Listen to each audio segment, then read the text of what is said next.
My name is Joe Wilkins. I'm one of the senior judges, along with our other judges. We have Travis and Tony and Alexa with us. And so we are delighted and excited to be here and to listen to you.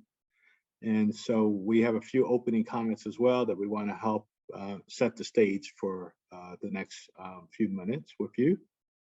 So this is part of the competition. You are taking on a fictitious business identity and assigning a fictitious business identity to us as judges. And based on the information you sent to us, we see ourselves as the steering committee of the Association of Mexican Banks. So we want to make sure that you identify who you are as you begin. And then you have exactly 25 minutes to describe the legal, financial, and ethical dimensions of the problem. And then to recommend a solution that passes the muster on all three counts. And those three counts, again, are the legal, financial, and ethical dimensions of the problem. During this time, you will not be interrupted. Well, when you finish, again, that 25 minutes, you'll have, we'll, as judges, will be able to ask questions. We'll stay in character for about 10 or 15 minutes. And we'll ask, different questions based on the presentation.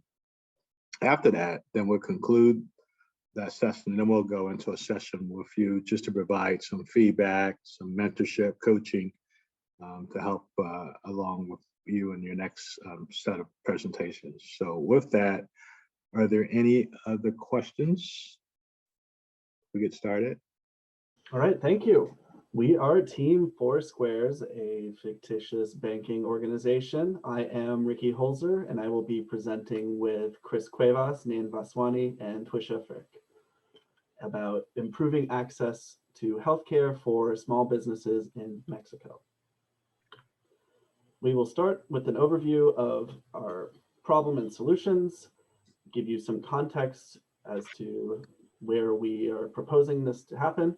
We will map our solutions to the Sustainable Development Goals as stated by the UN. We will talk about the ethical, legal, and business implications and dive in deeper into our solutions and finish with the benefits and constraints related to our solutions. So starting with the overview, the big problem here is that there is unequal access to healthcare in Mexico.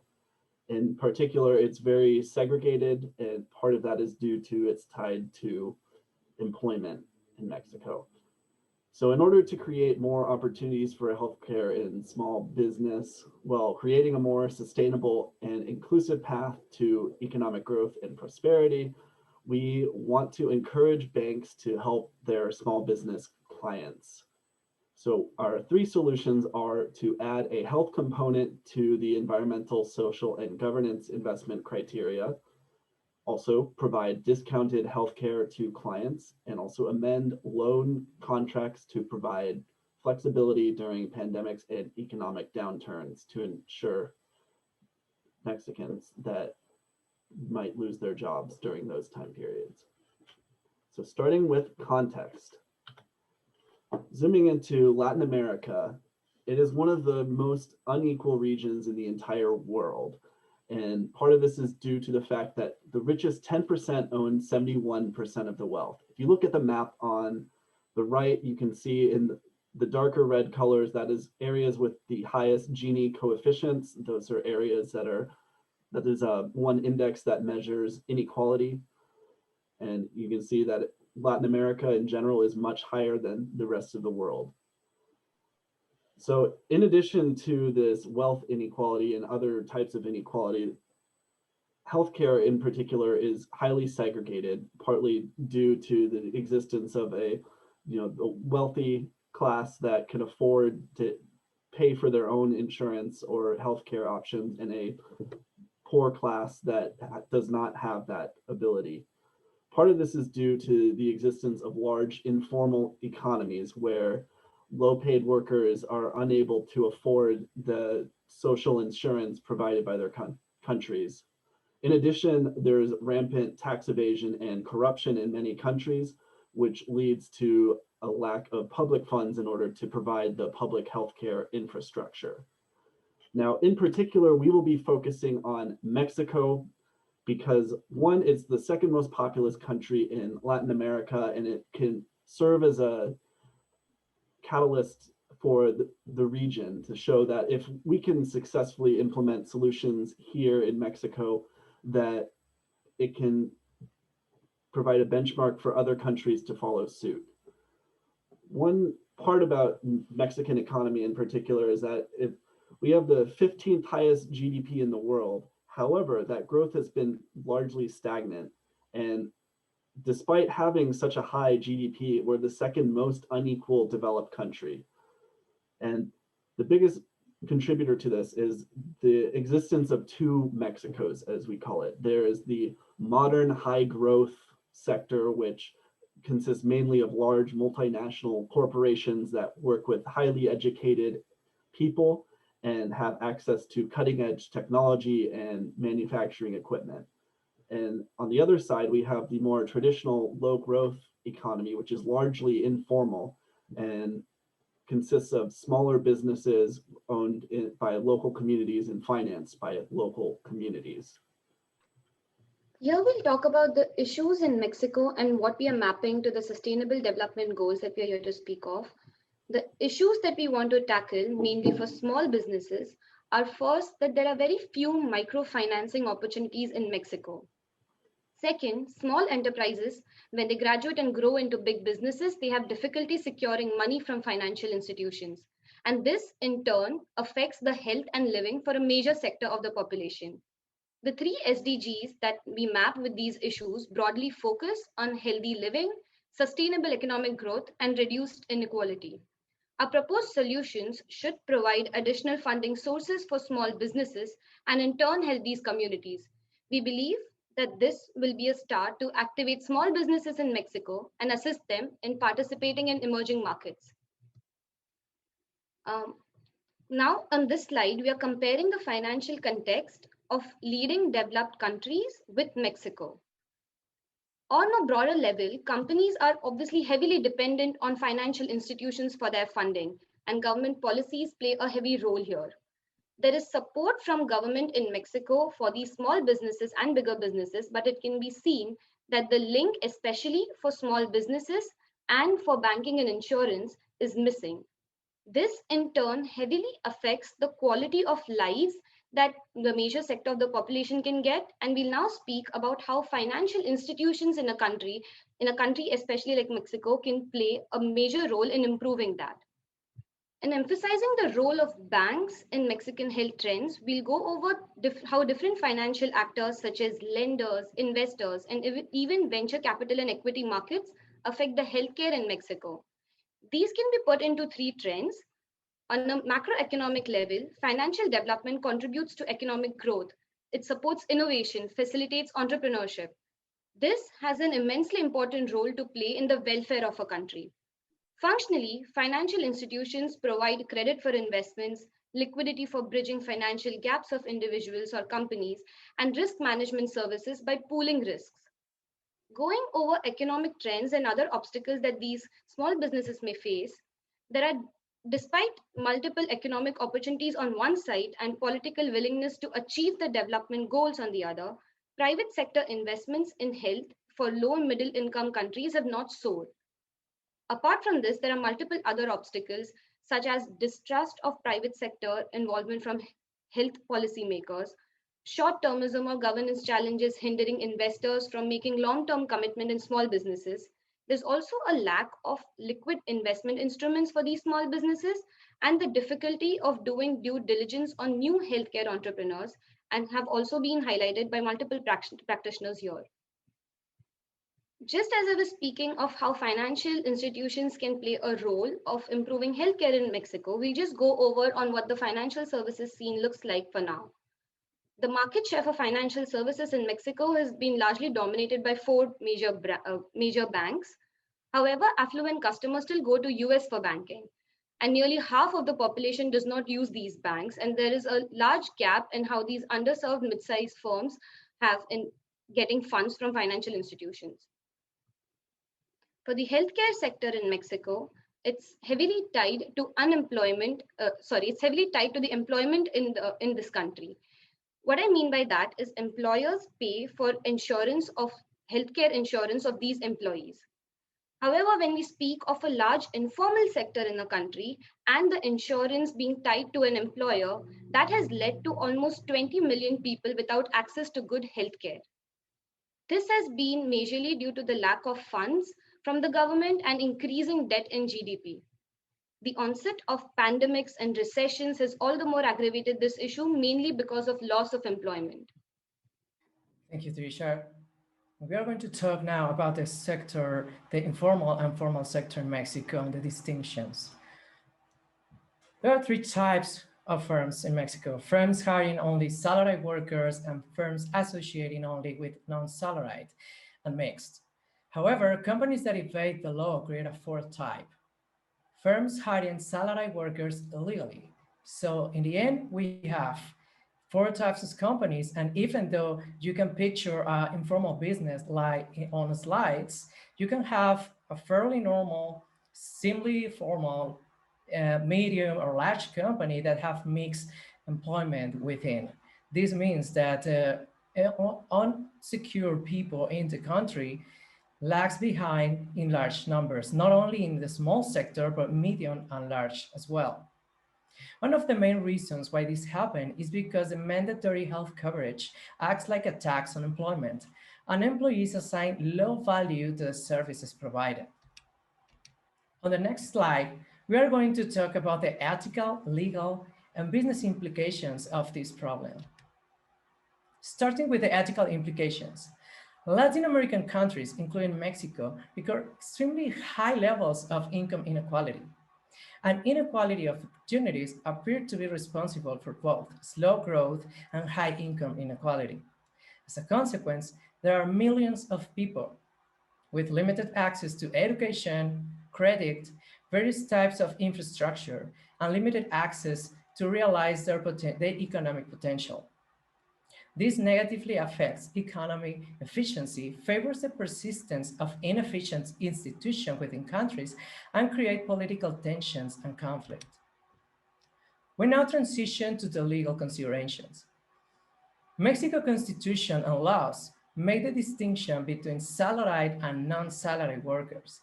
This has many implications on social insurance, employment, and inequality.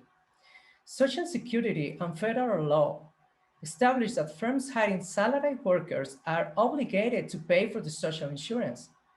This social insurance provides workers access to healthcare, housing, loans, daycare centers, retirement, disability, workplace pensions, and many other social benefits. However, it is important to mention that these benefits are mostly wage financed, and employees nor employers are able to pick and choose and have to pay for the bundle. Following, we are going to talk about the impact on Mexican businesses. First item is formality. Firms decide to stay small to evade Social Security. The impact is that larger ones employ larger numbers of educated workers than smaller ones, and this remains true for former companies. Small firms reduce their chances of exploiting economies of scale, accessing to formal sources of credit, innovating, and investing in training their workers. As a direct consequence, Mexico's banking system extends low levels of credits to Mexican businesses, creating a negative loop. We also found out that social protection programs accentuate low productivity in the country because too many workers without coverage work for unproductive companies. The productivity difference between formal and informal workers widens every year as incentives are modified in the direction of informality. Now I hand it to my colleague Nain. Banking for health is a fairly new concept and it emerged in 2015. Let's see how it applies to the Mexican economy. So, there are a few things that we know. Through our research, we found out a few other things. Let's see how we can apply these new findings to the Mexican economy. So, what we know is that the global health burden is evolving and health financing is becoming more challenging and difficult. The pandemic has shown us the doors as well as shown how difficult scenarios can be and how difficult can it be to cope from these scenarios. New findings that we found out were that private sector funders need to see more financial return, and this should be linked with the providers for capital, and therefore, new partnership, new linkages are extremely important.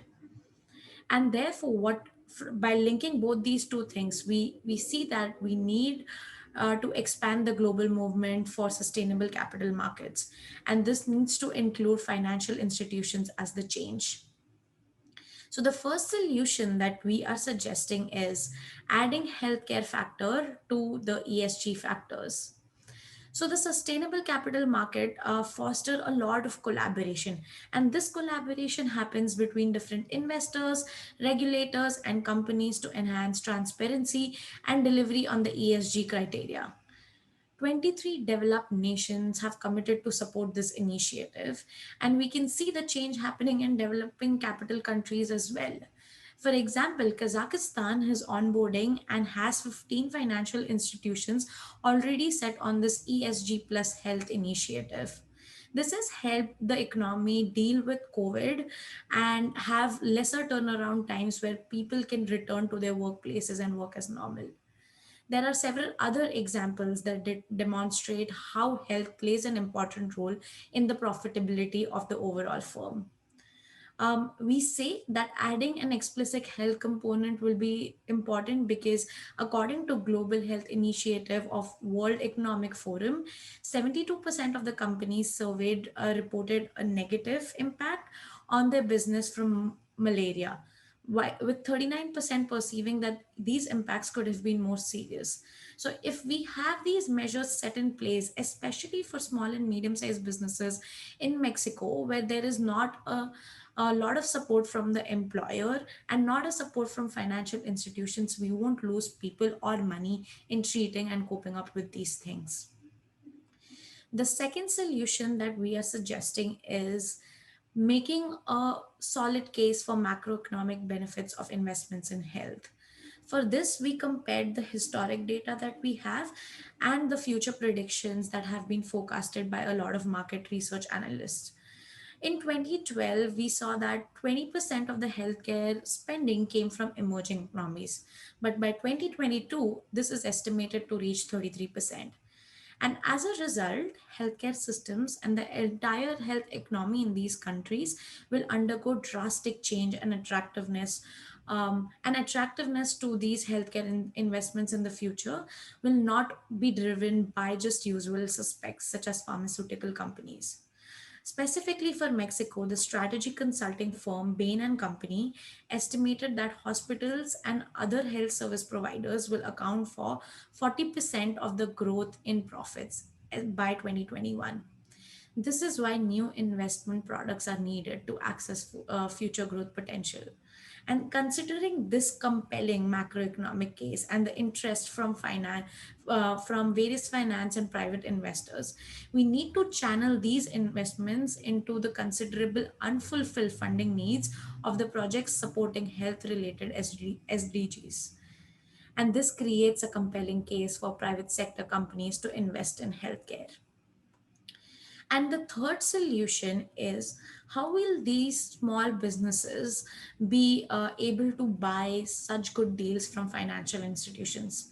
So we saw a difference between low income countries and high income countries. Even though Mexico's GDP is high, we need to create enticing strategies so that these small businesses are attracted to buy these policies. Giving discounted insurances to employees and creating a private health insurance model will ensure that businesses are attracted, and at the same place, they'll be able to attract more talent and stay competitive with respect to their workforce. 18% of the communities in Mexico still rely on community financing, and we are proposing opportunities for them to have less stringent loan repayment cycles so that they can promote their development. We also, these communities also rely heavily on different hand-to-hand transfer of the money. So we also suggest having investing in digital marketing, so that these firms can utilize different funds and different technological advancements from these financial institutions for different issues such as travel, medicine, and childcare. At the end, we wanted to provide a few examples of leading financial institutions which are doing this. So the Standard Chartered recently launched a Living with HIV program, and they spread awareness about this initiative and about behavior change through education in different parts of the world, including Thailand, Malaysia, Dubai, as well as a few other Middle Eastern parts. On the other hand, Banca Popular Bank, which is an Italian based bank, pays 0.5% of the average annual balance of the account holders to one of their five charitable health fund choices, including UNICEF. So these are the ways in which a few financial institutions are doing their bit, and we emphasize that if all the financial institutions in Mexico do this, small and medium-sized businesses can take leverage of these opportunities. Implementing all of this at such a bigger scale will obviously have some benefits as well as risk. So the next section will talk in detail about that. Talking about the benefits and risks on a broader level, we are mainly talking about security for the informal sector and improving the economy by supporting the flow from informal to formal sector. Let me take you through the domino effect that we think our solutions will create. First, if the informal sector feels more secure and supported, the quality of their work and in turn the quality of the business that they work in will improve. This will in turn lead to the need for formal sector and more employees coming into the formal sector to work for these businesses.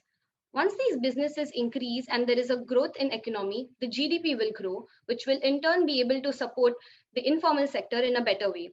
This entire cycle is what we feel would be supporting the informal sector and increasing and improving the quality of their life and the healthcare that we can provide. So overall, we are talking of an increase in productivity, reducing the negativity around, and leading to longevity of businesses in Mexico. Talking about the risks involved, one major risk that we feel would be encouraging informality, which means not enough incentive for people in the informal sector to move to the formal sector. This would in turn again affect the entire cycle and probably not bring about the GDP to a level that we intend to get it to. An example of this is Seguro Popular. This was a policy that was introduced in 2002 in Mexico to provide health insurance to 50 million Mexicans without social security. However, with an introduction of this policy, it was noticed that there was a reduction in flow from informal to formal sector by 20%, and eventually it was brought down. Another two main risks that we see with our solutions are that it might create a segmentation of the population where the informal sector would prefer staying in that particular zone to enjoy the benefits that come across with the health insurance, and the formal sector stays separately from the informal. Another risk that we're speaking of is that the business for financial institutions might get affected in order to support these small businesses. Financial institutions would generally prefer supporting big businesses which bring in more money, and supporting small businesses might not work well for these financial institutions. However, two ways that we think that this might get mitigated is the incentive for these financial institutions to grow in terms of bringing in more employees to support the change in policy, which will again bring in more people in the formal sector. The financial institutions can support their own business by achieving economies of scale by bringing in more customers from the informal sector. Finally, from a global perspective, if solutions are implemented to tackle inequality problems, Latin America has the potential to increase 50% in GDP per capita. The opportunity for Latin American nations is to form a solid network and advance as a whole. It's important to note on a global perspective that Latin America has just entered a demographic sweet spot. This means that people is not too young nor too old. However, Latin America is aging fast. The region has only a short period of time to tackle this advantage. This is one of the reasons why we consider this topic as an important, not only for the region, but also from a global perspective. Thank you, and now we appreciate any of your questions. Well, thank you. Thank you. Thank you. So we will move into just some Q&A around your presentation, and I'll start out with sort of a question around just digging a little bit more deeper into your basis for legal and ethical dimensions of the problem. And you know, as I sit here as a member of the steering committee of the Association of Mexican Banks, you know, I'm challenged around understanding if there's anything legally that I may not be doing as a representative of our banks, or ethically if we're doing anything unethical. And so I'd just like to get a more perspective from you on those two questions. We're doing anything wrong or unethical in our activities? The opportunity is within the products that you offer, and we realize there's room for innovation within the sector. Certainly, this lies in the ethical construct. Ethically, we should encourage small and medium-sized businesses to grow and offer them better products. Certainly, they may not exist at this moment, but the opportunity is ripe. With technology, with the entrepreneurial space growing up in Mexico and Latin America, certainly there are more opportunities at the present time. From a legal perspective, you are not doing something illegal, because in Mexico, the law asks employers to enroll their employees in the social insurance. However, they place low value in this insurance, and this affects wages and the productivity outcomes, and finally, the banking system. So we believe that addressing this is a win-win situation. Okay, thank you. Other questions from judges?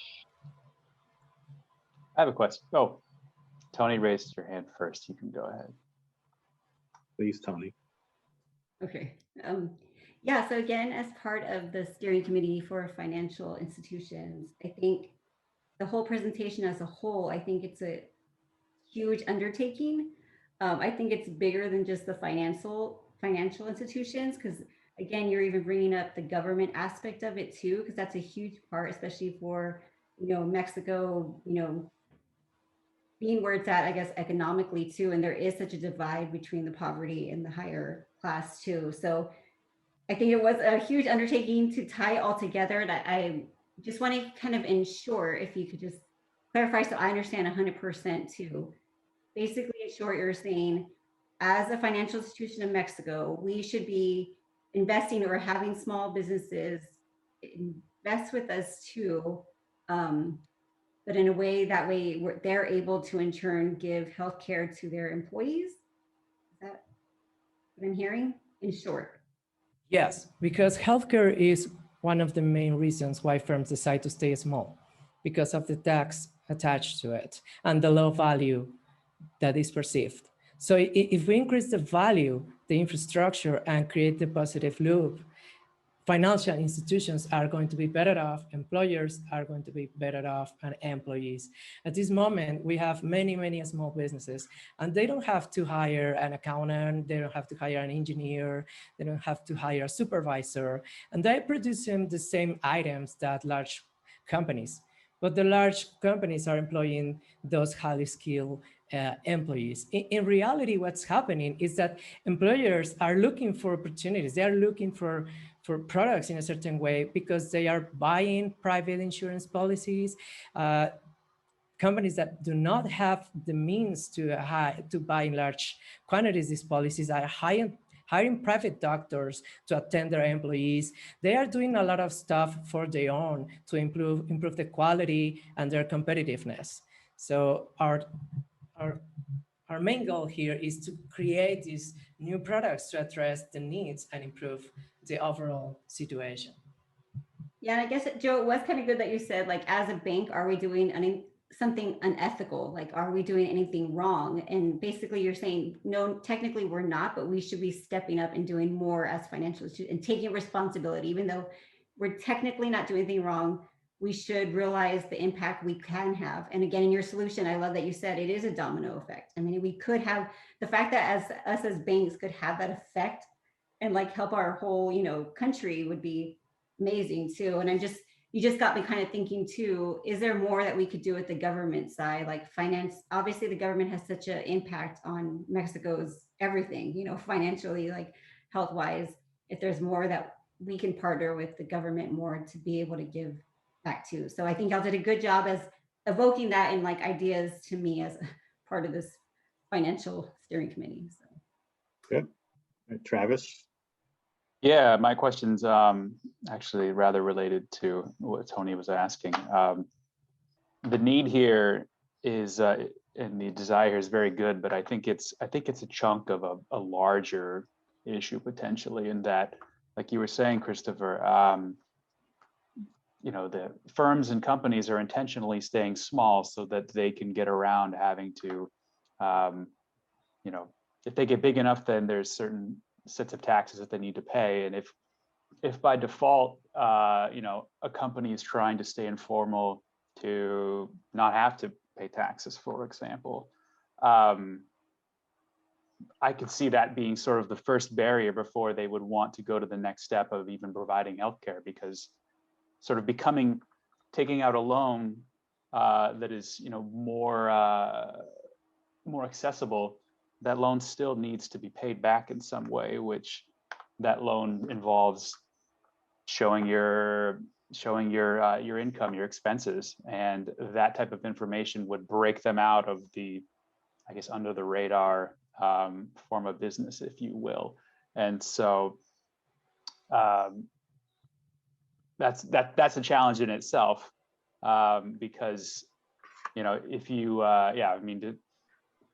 to be able to get a loan, as you said, most of the time it's community driven, and that's by design, and that you're trusting in people in your community to pay them back, or they pay you.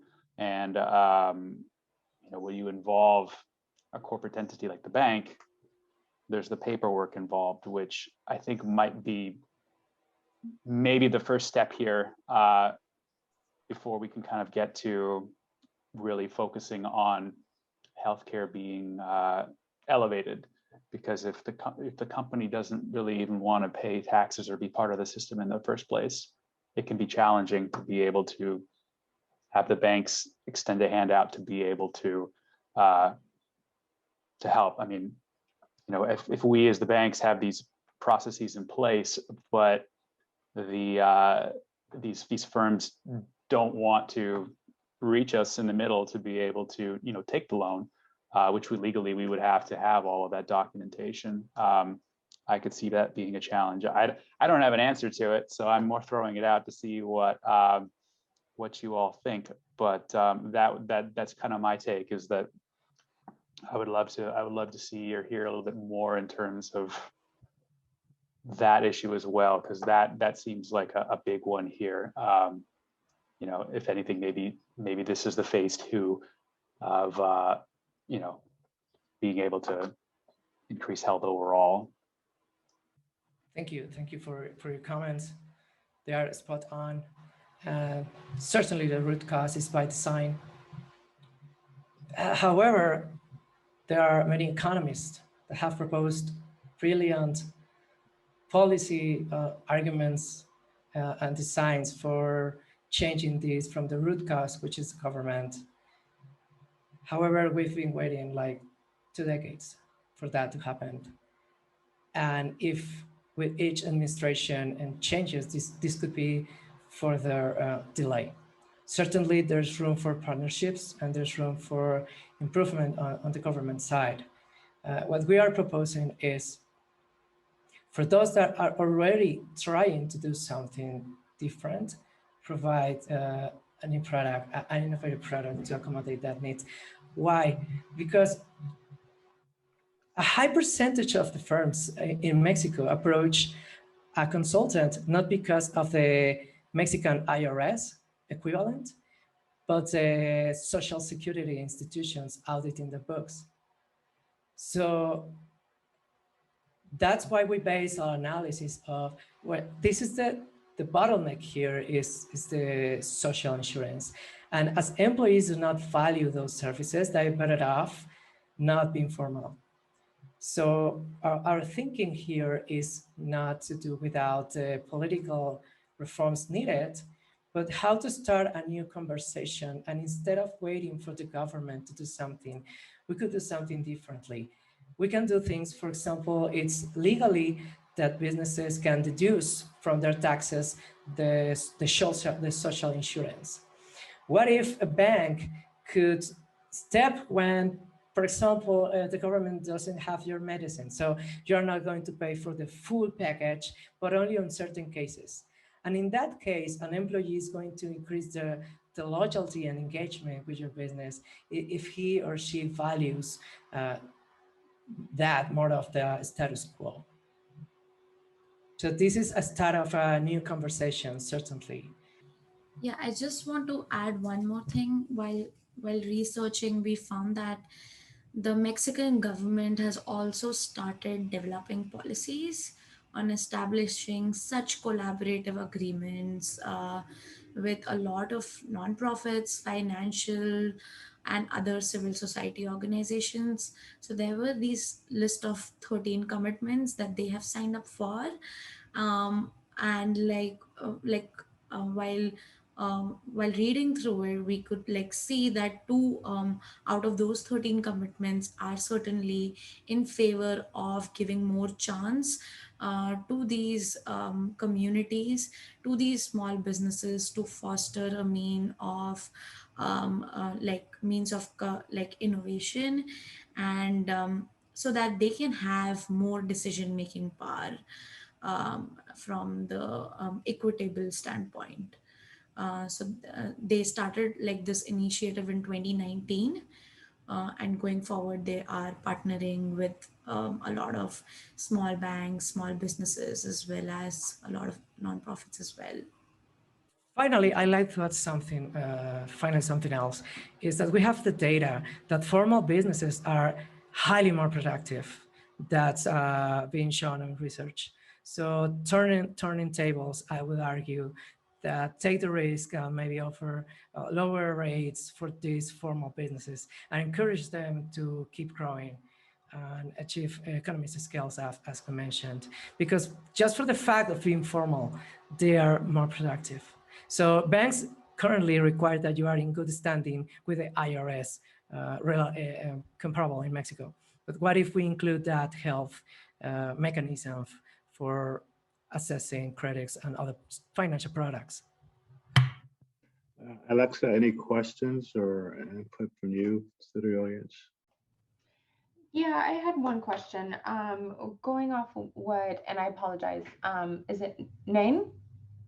Hi. Going off what Nain was saying, with the government partnerships that you've researched, whether it's within Mexico or I think Kazakhstan was another country example that has kind of gone down this road. Have you seen any sort of tax credits or any sort of benefits that go to the financial institutions that do partner with the government, basically giving some sort of financial benefit, to the banks that are associated with us, where there is some sort of financial incentive to start down this type of road? So this was specifically with respect to Kazakhstan. I don't know the implications with respect to Mexico, but with Kazakhstan, when financial institutions are giving loans to these small businesses, a part of their loan money and the risk was bared a lot by the government.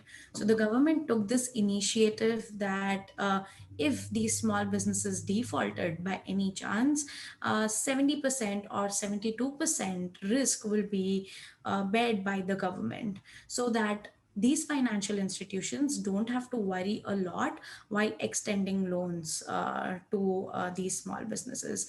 And a similar phenomenon was seen in a lot of UK banks as well, when they were trying to extend loans to make businesses help become greener with respect to issuing green bonds, with respect to starting more green initiatives. So these were the two examples that I saw, and this gave a lot of financial institutions confidence in investing in these small companies. Okay, and thank you. And then just as an aside, a comment, I just wanted to say, you know, I do like how you guys talked about, and I think more indirectly, going down this type of road could actually help the banks that are associated with us, in that, you know, if we're creating a larger segment of formal, people who are in the, like, the formal economy and have formal jobs, that, you know, maybe that would encourage them also to be customers of ours, put deposits in the bank, you know, take loans out, whatever the case might be. That was my Thank you only for question. that. And we just had like a lot of fun researching. As there are a lot of SDGs, the SDG matrix is itself so immense and had so many shared opportunities to learn. And that's why this topic was interesting, because it was a bit different from other sustainability goals that we were trying to see. And yeah, it was fun researching. Thank you for all your comments. We'll move into just some mentorship, coaching, and guidance going forward. So with that, I want to say thank you so much and great job. And we can now take our ties off and unwind a bit, and then just jump into a little bit of just some feedback. And so I'll just start with a little bit. I think that the topic, it was said earlier, was tremendously complex, but very sophisticated. And for you as a team to tackle the global economic aspect of healthcare, and you know, and in Latin America is just amazing. And so you also were able to clearly understand the issue around the informal and the formal economies, and really breaking that down. And I really like your aspect of solutions, and at least from what you were proposing to us as representatives of the banks and the financial infrastructure within Latin America, particularly around, you know, the ESGs and adding that health criteria. That was, I think, very, very positive. And then really understanding the microeconomic benefits of investing in health for the population, how important that is. And then finally, how do you discount health insurance in a way that it can be affordable? So I really appreciate those solutions. So I just think it's, again, a very complex, sophisticated conversation. And, you know, my advice is to try and find a way to humanize it a bit, find a way to tell the story that relates to family or people, that show the impact of lost economic opportunity and growth for the nation in some way, shape, or form. So really, you really could bring the benefits and the need for action home as you think through your next presentation. So I thought, you know, well done, but a very challenging topic and subject. So I applaud you for taking it on. So great. And so anyone else want to add any feedback, comments, thoughts, guidance? Yeah, no, just parroting what Joe said. I mean, that's a really tough subject that you guys picked, and it has a lot of baggage attached to it, which is, you know, I could see it being tough trying to stay on course with the specific slice that you're working on, because there's a whole lot of other pieces attached to it to get everything the way you know, we hope we can get to.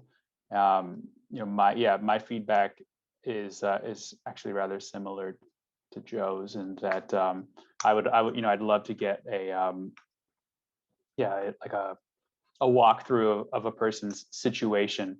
Like, what happens if somebody gets a broken leg or cancer in both the formal and the informal economy? What would be their steps? Like, you touched on it briefly about is it Seguro Nacional, the sort of pseudo Medicare that was in place for a while. I think it just recently got replaced with something else, didn't it?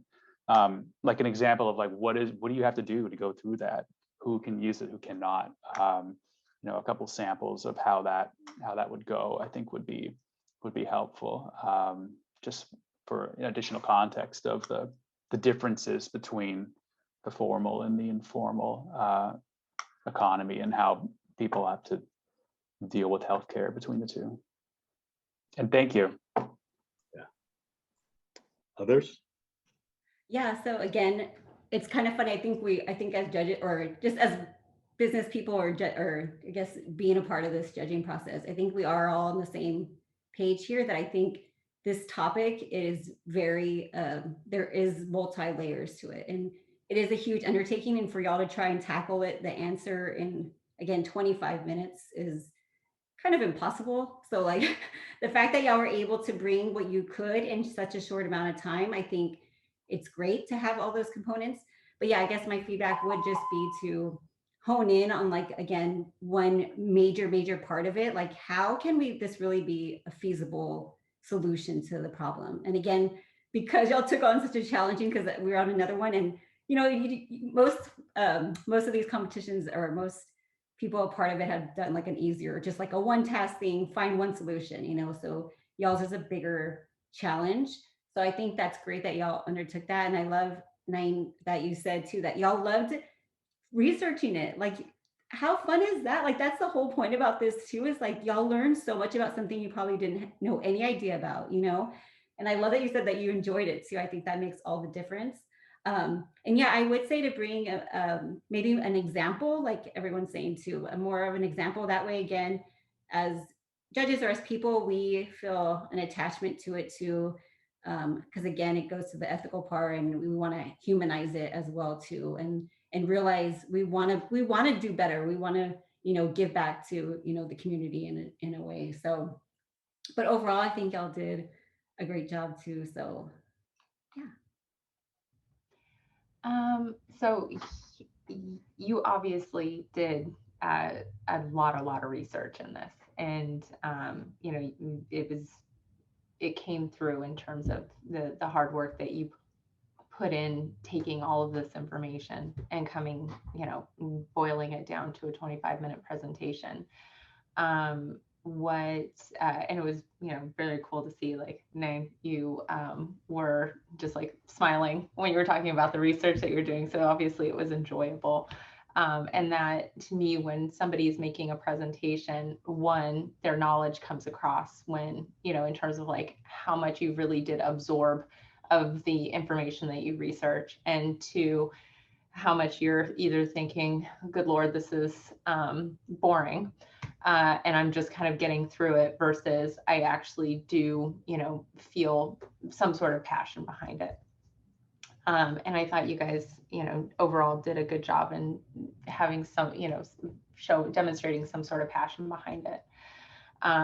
In terms of areas for improvement, I agree with Tony in that I would have liked to have seen it honed down, in terms of what you guys are, which problem you want to start off with. Because even within that, I think, if you just took one aspect of the problems that you wanted to solve, you could then split up, that problem into different facets, and then also have potentially more than one solution that goes with that. And then I also would have liked to have seen more of a link between the problem and solutions that you were coming up with, and us as an association of banks, because as an association of banks, we're looking at the business aspect of it first and foremost. But the bottom line is, are we going to be able to make more money with this, or are we going to avoid losing money with this?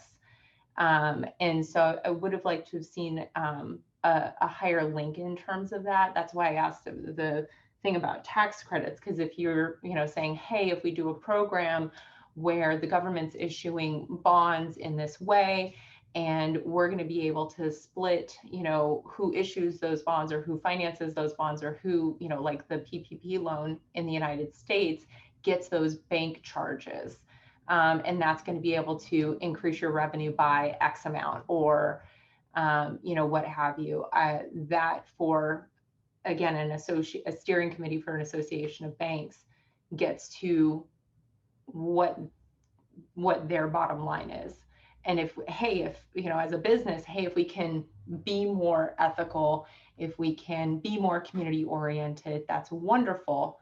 And at the same time, we also want to make more money, because we probably have shareholders who are like, hey, we need you to make money. And then in terms of the PowerPoint, I would have liked to have seen less verbiage on some of the PowerPoint slides, because as you're talking, that's a lot to look at, especially if, which is what you hope you guys are saying things that go beyond what's actually written. So I would have liked to have seen a little bit less on that, just more headlines, so that I can, okay, I see, the broad topic we're talking about, and then maybe a few, sub headlines, but I'm listening to what it is that you're telling me.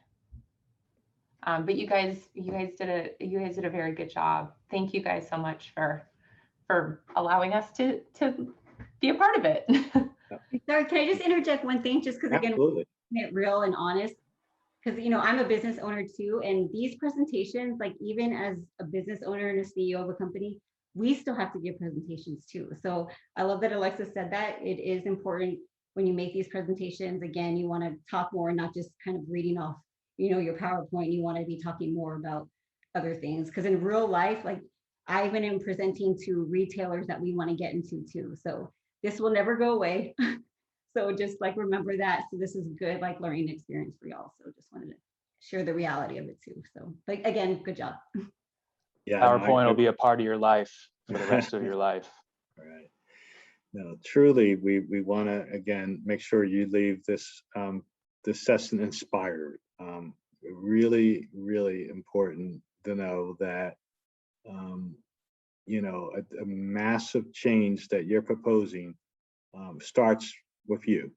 Really starts with you getting in front of the right audience. In this case, the right banking conglomerate in the Mexico community.